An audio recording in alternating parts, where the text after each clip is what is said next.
السلام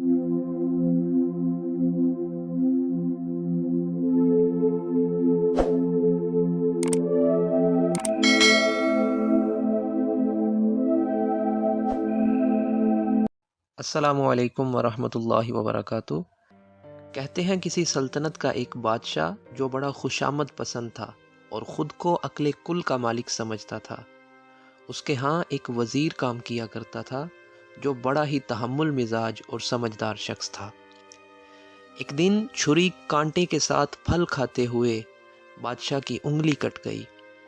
بادشاہ نے جب اپنے ہاتھ کی انگلی سے خون بہتا ہوا دیکھا تو چلا اٹھا۔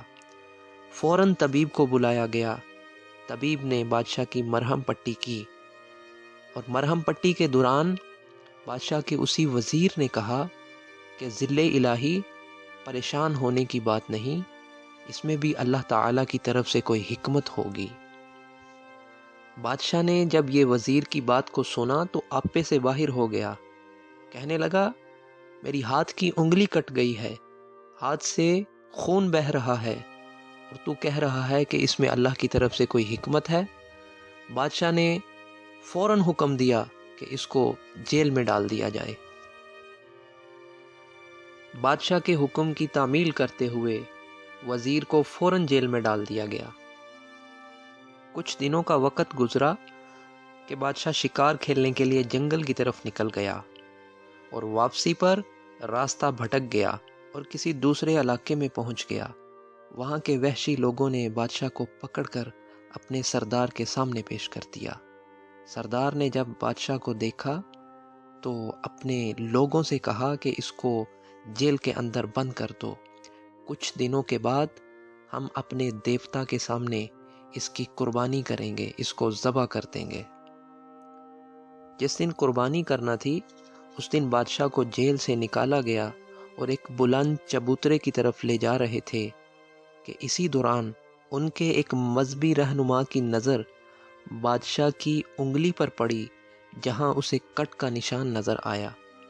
اس مذہبی رہنما نے سردار کو مخاطب کر کے کہا کہ سردار، اس کی قربانی نہیں ہو سکتی کیونکہ یہ داغی ہے، اس کے جسم پر زخم کا نشان ہے۔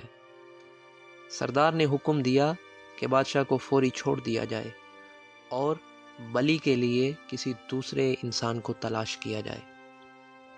سردار کا حکم ملتے ہی اس قبیلے کے لوگ بادشاہ کو لے کر ملک کی سرحد تک چھوڑنے آ گئے اور بادشاہ اپنے محل میں چلا گیا۔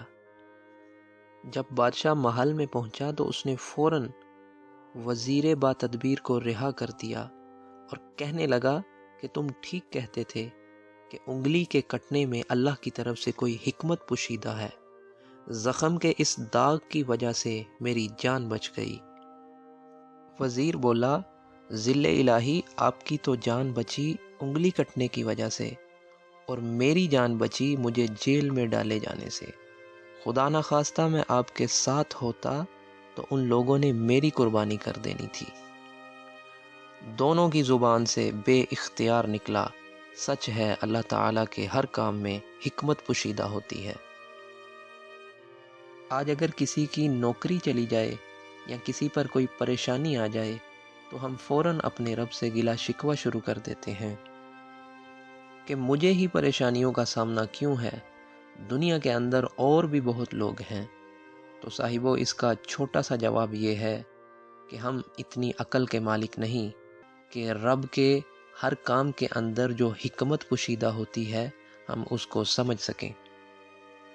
اسی ضمن میں پیارے آقا علیہ الصلوۃ والسلام نے ارشاد فرمایا کہ مومن کو یہ مقام حاصل ہے، جب وہ مشکل پر صبر کرتا ہے تو اسے اس کا اجر دیا جاتا ہے، حتیٰ کہ اگر کسی کے پاؤں میں کوئی ایک کانٹا بھی چبھتا ہے تو اللہ کریم اس کے عوض اس بندے کے درجات کو بلند کرتا ہے۔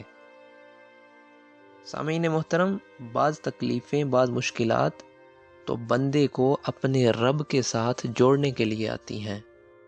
جب بندے کو چوٹ لگتی ہے تو بندہ پھر اپنے رب کے قریب ہو جاتا ہے۔ آج کی اس ویڈیو کا اختتام انہی دعائیا الفاظ کے ساتھ کر رہا ہوں کہ رب کریم ہمیں صحیح معنوں میں اپنا شکر گزار بندہ بننے کی توفیق عطا فرمائے۔ تو ملتے ہیں ایک نئی ویڈیو کے ساتھ، اپنا بہت خیال رکھیے، اللہ حافظ۔